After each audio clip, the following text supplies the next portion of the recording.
Hi everyone, and welcome to your horoscope for the week of January 24th, 2021. We have a really active and quite powerful, action-oriented sky at play all throughout the week. And one of the key power players this week is going to be Mars, as it leaves the sign of Sagittarius and enters Capricorn, a part of the sky where Mars is really comfortable and it is able to bring out its more elevated qualities. So whenever Mars is in a very strong position, that represents action. That represents a very strong dynamism, both individually and of course collectively as well. And chances are this time around, perhaps what is taking place collectively is a little bit more important and more impactful because Capricorn is cardinal energy. It is the top of the sky.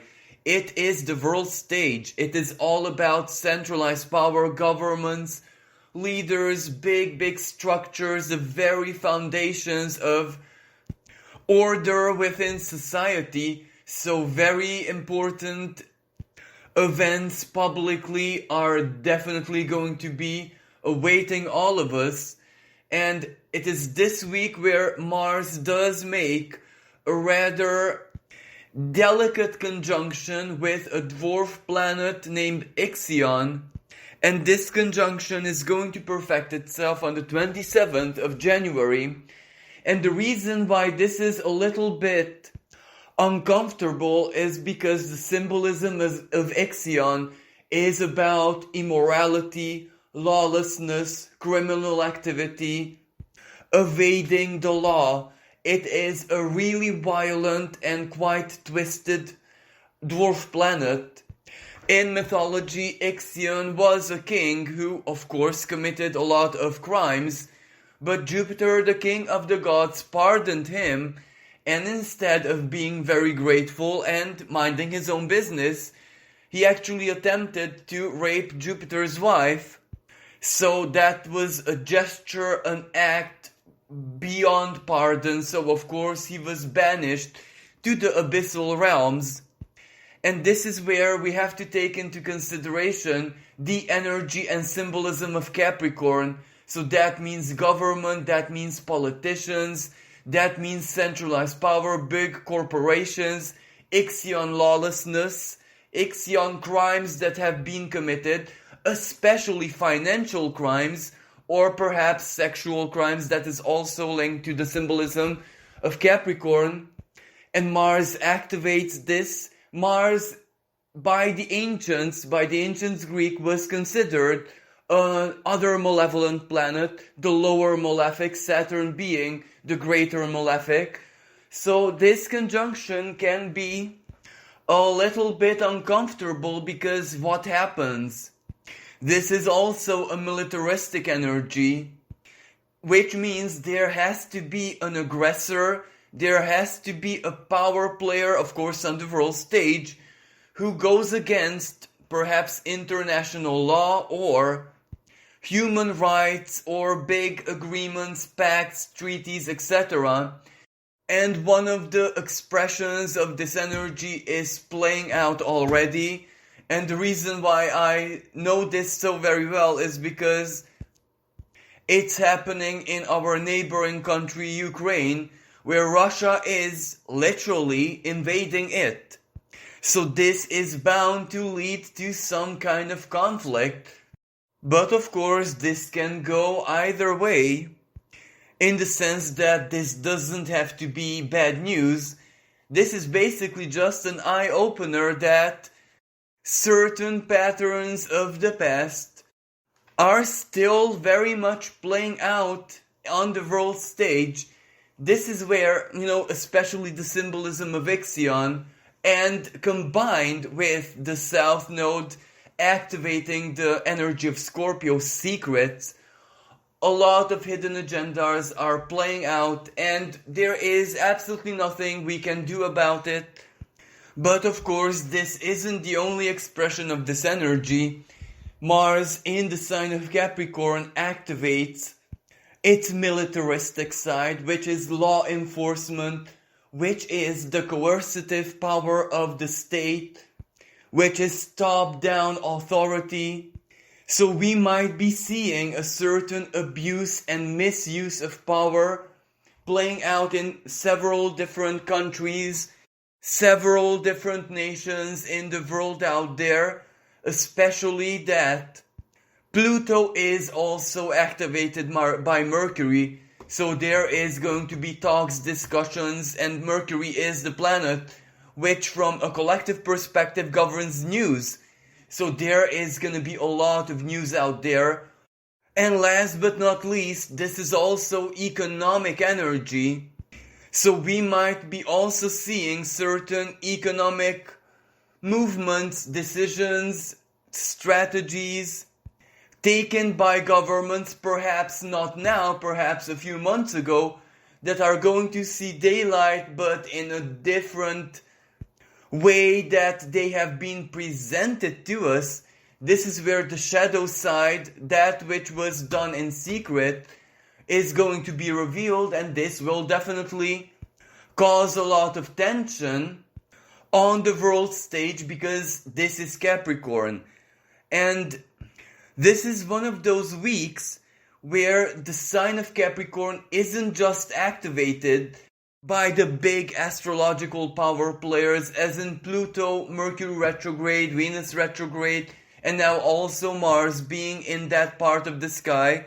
But we also have a lot of minor astrological power players where the asteroid Juno, Vesta, as I mentioned earlier, the planetoid Ixion, and another planetoid, Quaoar, is in the same part of the sky.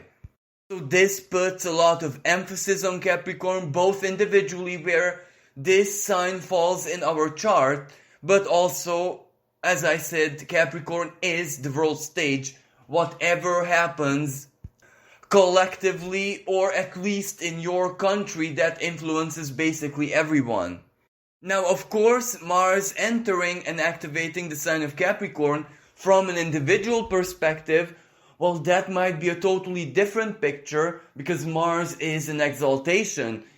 Mars is our willpower, Mars is our instincts, Mars is our energy, our action, the male principle, even the symbol, even the sigil of Mars, the circle, the integrity, the wholeness, and the arrow, pointed action, the power of intent, the energy that we input into everything that we do, speaks a great deal about this, because Capricorn is physical reality, it is pure earth energy, it is control, it is our mastery, it is the ruler of the 10th house, the midheaven, the top of the sky, so the life path, where we individually need to shine in the world, in our lives, life stories, destinies, etc. So this is always a very powerful energy because Mars enters into this sign every 2 years, and whenever it activates it,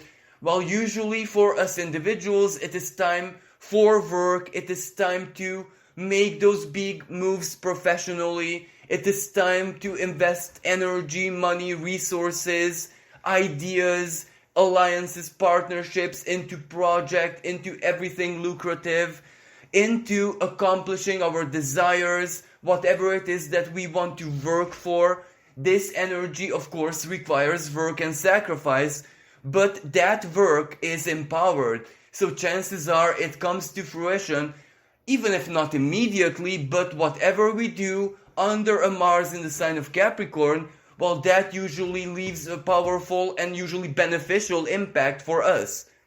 Now, to add to this, we also have Mercury retrograde and Venus retrograde in this part of the sky, and even though Mars doesn't meet with these planets yet, them being in the same part of the sky is very important and symbolic, because Mercury retrograde, we are thinking deeply, processing what it is that we want to do professionally or wherever Capricorn falls in your personal chart. The plan, the schematic of things, our mental capacities how we can use our intellect to accomplish that which we want.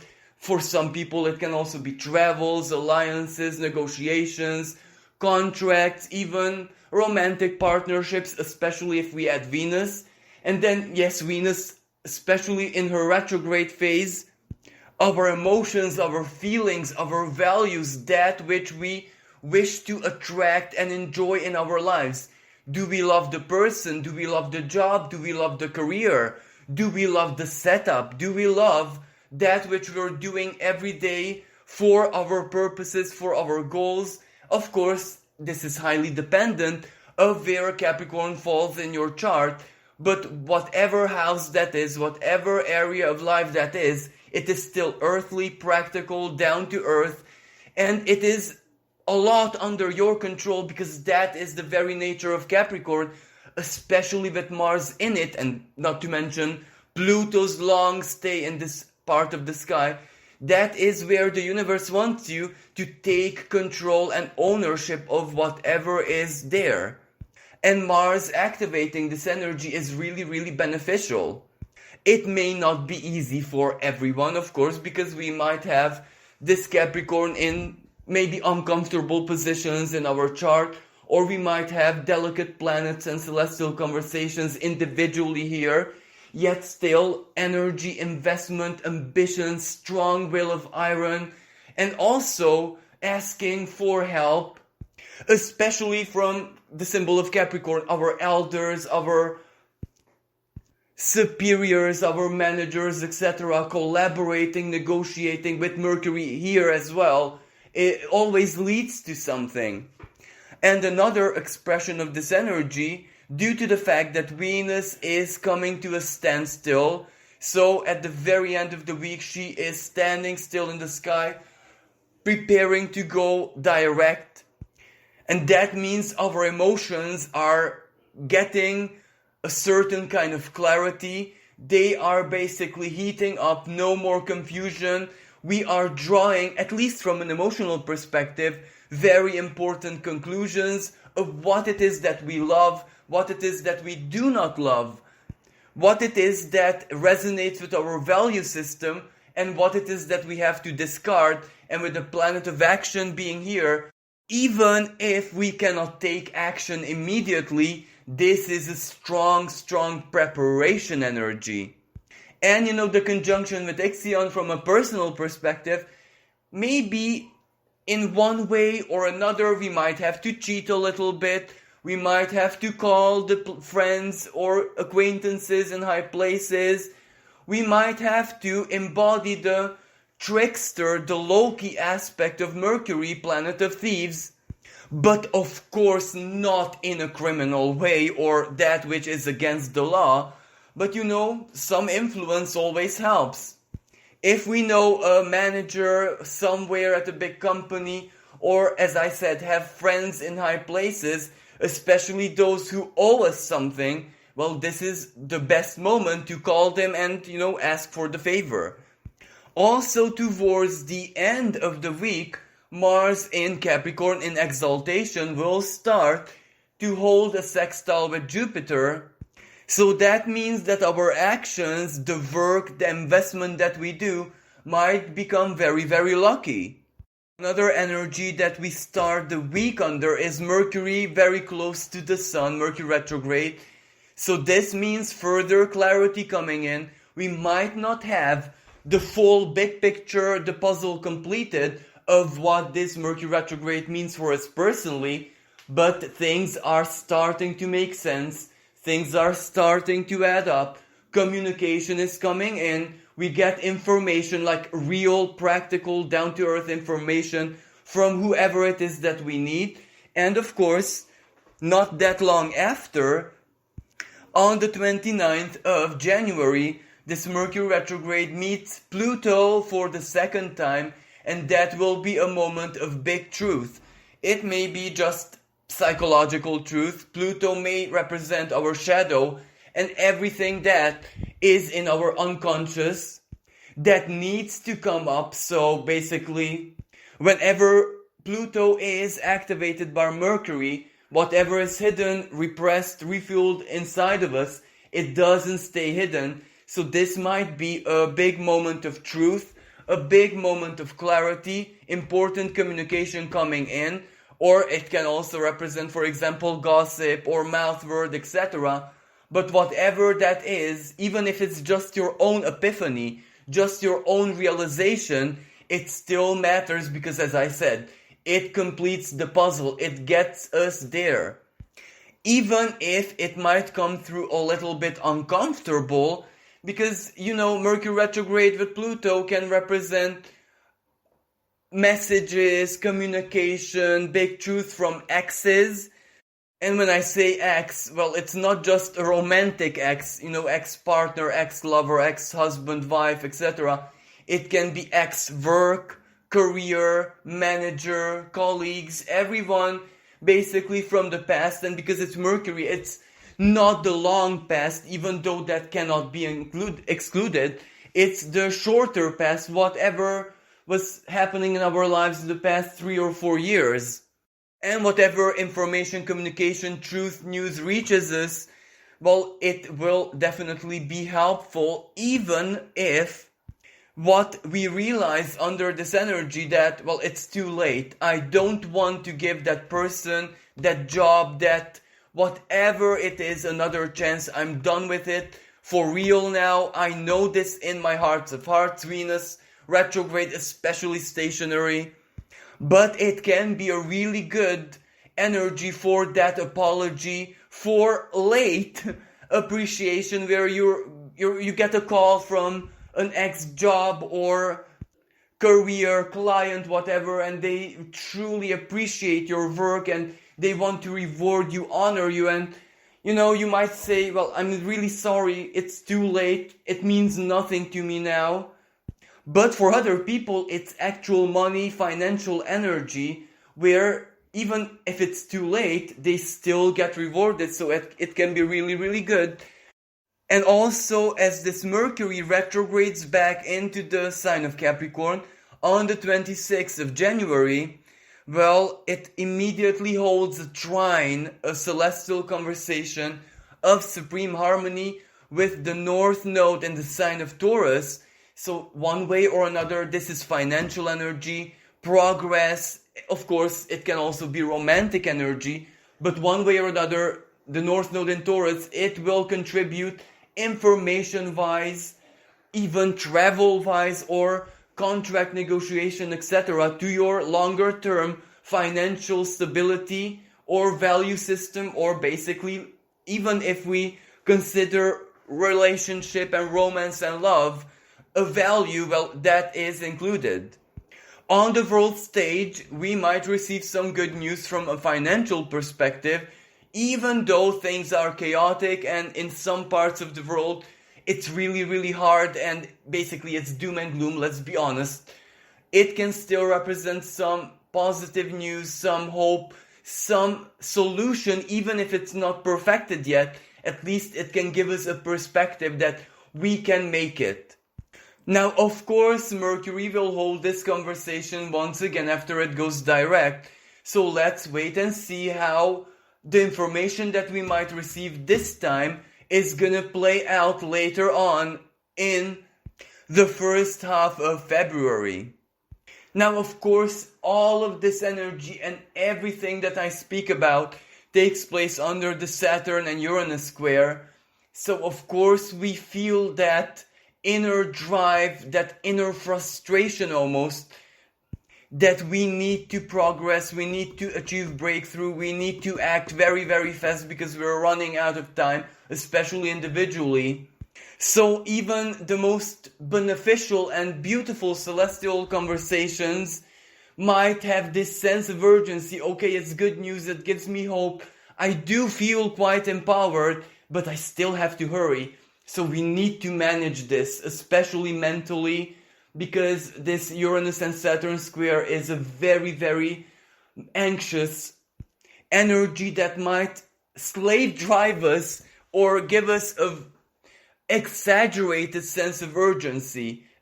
I don't mean false, because it is urgent, but maybe we have this tendency to exaggerate it greatly. But for everything there is a cure in the sky, so to speak, because Jupiter in the sign of Pisces meets a fixed star named Fomalhaut, and this is an empowerment of wisdom. This is where it brings out our life experience and every word of wisdom our parents, grandparents, or everyone relevant in our lives gave us, and that can help us navigate at this time, and it also gives us a strong sense of comfort. Now there is another really beautiful and harmonious celestial conversation that stays with us and influences us in the most positive ways all through the week from beginning to the end, where Venus holds a beautiful trine with Uranus from her own sign of Taurus. So there is a very strong synergy between these planets. And what this trine means, well, from a purely psychological perspective, it means that we feel very, very in tune with our values, with our self-worth. So the way this energy plays out is that we feel, or basically resonate very, very deeply with self-worth. We feel ourselves to be worthy of everything good in life, worthy of love, worthy of appreciation, worthy of comfort, worthy of pleasure and joy, for the simple fact that we are born in the shape and form of human beings. And when we feel maybe just a tiny bit more valuable than usual, more beautiful, of course Venus is physical beauty as well, attractive, or very valuable, very masterful, let's say, as professionals, well, that psychological attitude already does a lot of good things for us in our lives. This might be a really good energy for job interviews, anything that has to do with charisma. But this is where it's not just empty words, it is just the vibe.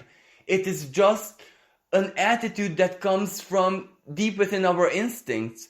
Now, naturally, this is a trine and Uranus is planet of surprises. Venus is the lower benefic. This can mean for a lot of people lucky opportunities. This can mean lucky encounters romantically. This can represent meeting people who you resonate with in all ways, shapes and forms, and beautiful alliances can be born from that. It can also represent presents, gift, recognition, honors. This can go both ways, where maybe we are the recipient but also the giver. This can represent simply lucky moments when money, finances, or anything that represents a value or something that we actually need practically in our lives just pops up out of nowhere. And of course, this can be a very karmic energy where perhaps our higher self, Uranus, our super intellect, gives us hints and guidance of what it is that we need to do with this Venus retrograde playing out in our lives. For example, maybe we are thinking of quitting a job, a career, etc., and then something just happens coincidentally. We get a really, really positive feedback that just speaks to us that no, we must not quit, because us working, investing, being, embodying the professional that we actually are is working, it is useful, there is a lot of good out there in what we do. This is just a simple example. Or a relationship. Do I want to end this relationship? And then the other person, surprisingly out of nowhere, just impresses you, just gives you a very pleasant surprise. And basically the gesture or the act itself, because this is earth energy, this is not just thoughts and words, etc., convinces you of what it is that you need to do under this Venus retrograde period. Juno conjunct Pluto as well. Do you stay in the relationship, job, career, etc., hobby, or do you quit? And the gesture itself answers it for you. Or it can play out in a very surprising way, Uranus. Something else unexpected 10 million times better than what you're doing just pops out of nowhere and you say yes, and you already started something new as quick as a flash of an eye. Now there is a slight downside of this energy because Uranus loves extravagance. So this may represent certain inspiration which we might regret after Venus goes direct. So if you have this urge to change your hairstyle or your wardrobe or invest in something very, very expensive, you might want to wait with that until Venus goes direct and of course Mercury goes direct, because you might have a totally different feeling when this energy dissipates. So basically with Uranus, don't do something that you cannot reverse, especially with hair or anything that has to do with cosmetics, tattoos and stuff like that. Make sure that you don't do permanent changes. Also this week, speaking about Venus, around the very, very end of the week, she is standing still in the sky. Her symbolism is greatly amplified. The trine to Uranus is still very active. So maybe it is towards the end of the week when the positive, the true blessing that the goddess of love and beauty may offer to us becomes that much more obvious. Now the 25th of January might be a pretty tensioned day because the moon holds a lot of squares with the Aquarian planets. So we might be seeing unrest, protests, rebellion, revolution, where certain information and things that centralize power, because it will hold a square with Saturn, might want to implement, well, it will really, really anger people. Especially that, as I said, on the 29th of January, Mercury retrograde conjuncts Pluto. Pluto and Mercury are on the world stage, collectively speaking. Mercury is news, revelation, discovery, something that hits like social media, TV channels, or it can actually be like official communication. This is the legislation, this is the law that we want to implement. Pluto can represent misuse of power, and there is a square to Eris in Aries. So that means that people will protest and will really become violent. For example, in some countries, the vaccine is no longer a matter of choice. You have to have it. Otherwise, you get fined, or it is treated as a misdemeanor. And if that becomes permanent, so that law, legislation, that rule or whatever gets to be executory, well, you can imagine that it will stir up spirits very, very strongly. And there is going to be fighting, there is going to be violence, there is going to be discussions, especially when the moon, from the sign of Libra, the diplomat, cardinal energy, law, legislation, courts of justice, Libra, squares everything in Capricorn. Moon is always the feeling and the psychological state of people, the collective. Now, of course, the sign of Aquarius, society basically, interhuman connections, is also empowered because it has Saturn here and the Sun. And at the beginning of the week, it still has Mercury there, Mercury retrograde. So there is going to be a lot of news, communication, and the Saturn and Uranus square. Fight for freedom, fight for equality, fight for equity, for humanitarianism, both collectively so that it serves everyone, but at the same time it also has to respect the individual. That is the dichotomous nature of Aquarius. The living contradiction that can coexist in perfect harmony with each other, but of course it can also exist in conflict with each other. The choice is really ours. Now also at the very end of the week, the Sun is getting closer and closer to Saturn. They don't hold a tight conjunction yet, But whenever the Sun, once every year of course, conjunct Saturn, well, that is reality check. A kind of reality check that holds the symbolism of where Saturn is, and Saturn it is in its ancient ruling sign of Aquarius. So our friends, our place in society, our hopes and dreams, our futures, our social aspirations, our community, where it is that we belong to or where it is that we do not wish to belong to anymore, where it is that we aspire to belong to, well, that might be the beginning of this reality check when we start processing our options, when we start processing the cans and cannot do's to get where we need to be, as I said, hopes and dreams and future plans. Who is truly our friend, our ally, a person who we have the same values, the same ideals, the same principles, and who goes against this? And sadly, whenever the Sun meets Saturn in this way, well, our limitations and obstacles, and that which we are not very good at, also is greatly highlighted to us personally.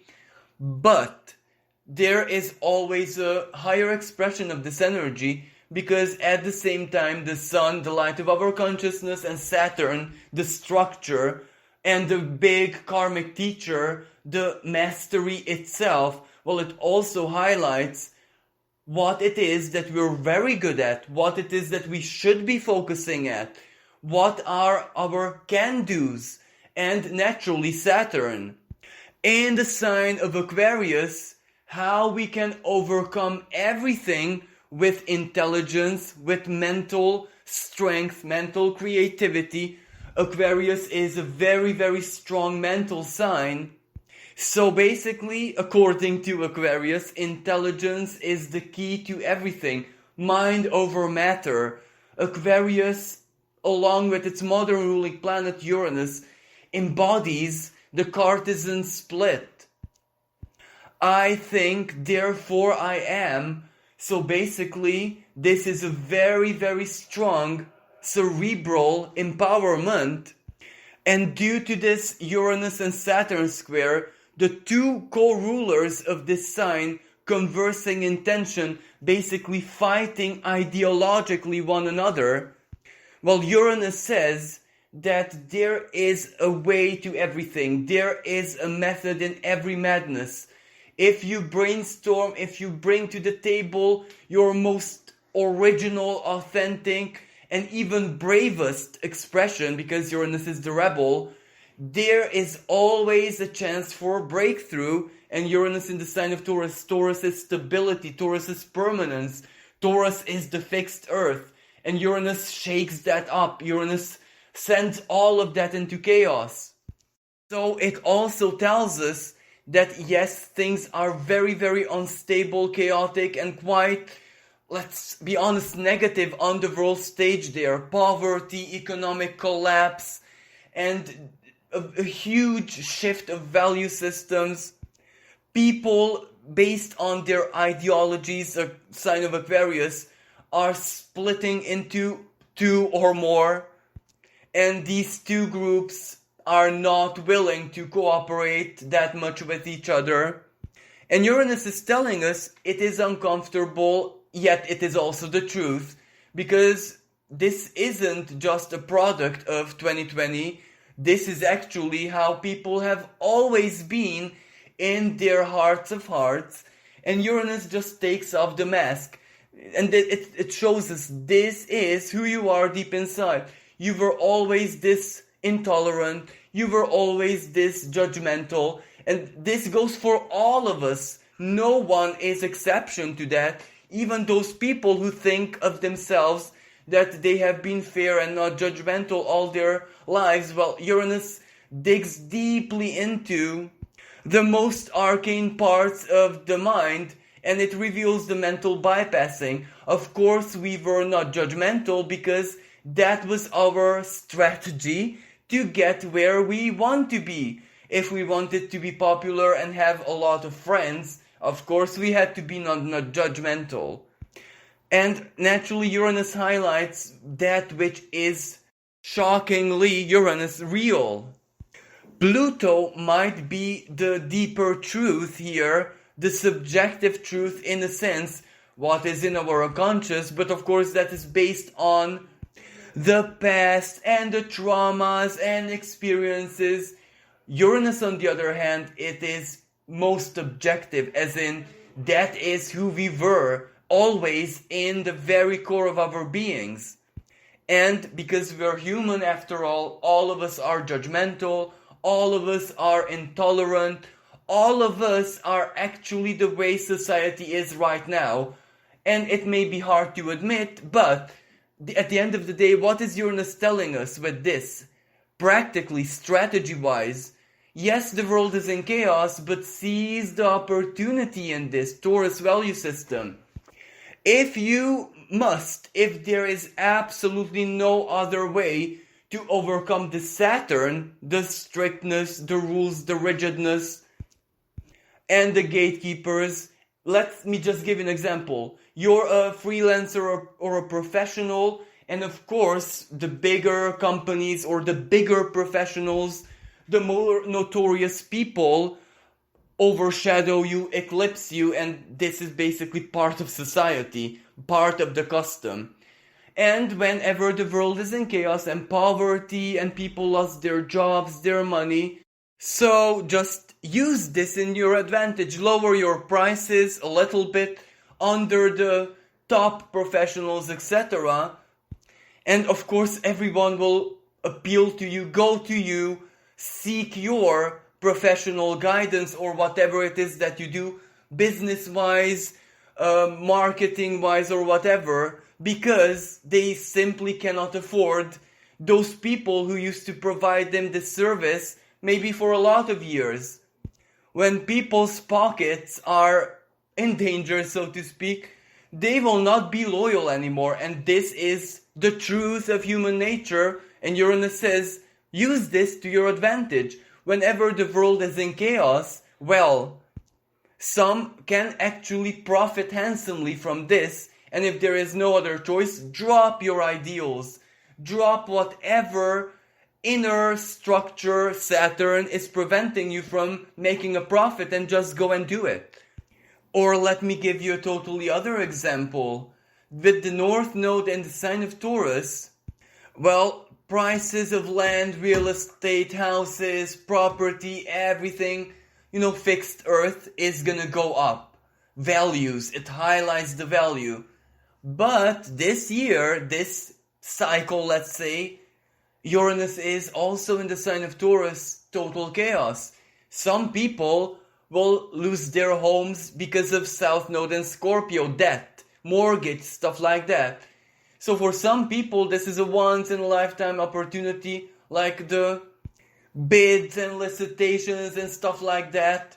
They can get something very valuable, extremely cheap, but only if they are in a state of awareness, Uranus, and seize the opportunity immediately. And maybe I should not speak about this because I'm an astrologer and I have to give a good example. But the North Node also meets a fixed star named Algol, a very malevolent energy out there, which can also represent clandestine businesses and everything that has to do with money. So basically, you can also use this in your advantage, even though this is just per example. I am not encouraging absolutely anyone to do this. But for the sake of example, let's say there are big fashion companies and big stores, etc.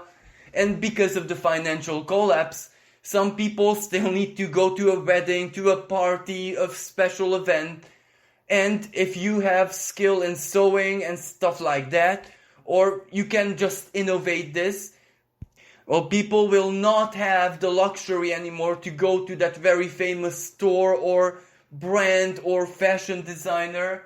And if you give them a product that is very aesthetically pleasing and unique and everything, but of course in a clandestine way, no taxes, just a person giving to another person, well, who is gonna get richer? You or the big brand who is failing and collapsing?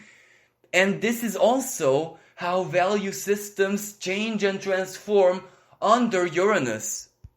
Or, depending on your personal circumstances and situation, you can use the rebellious quality of Uranus to your advantage, but as long as you do not make it radical, because Uranus, when used in a radical way, it leads to a lot of destruction, let's say.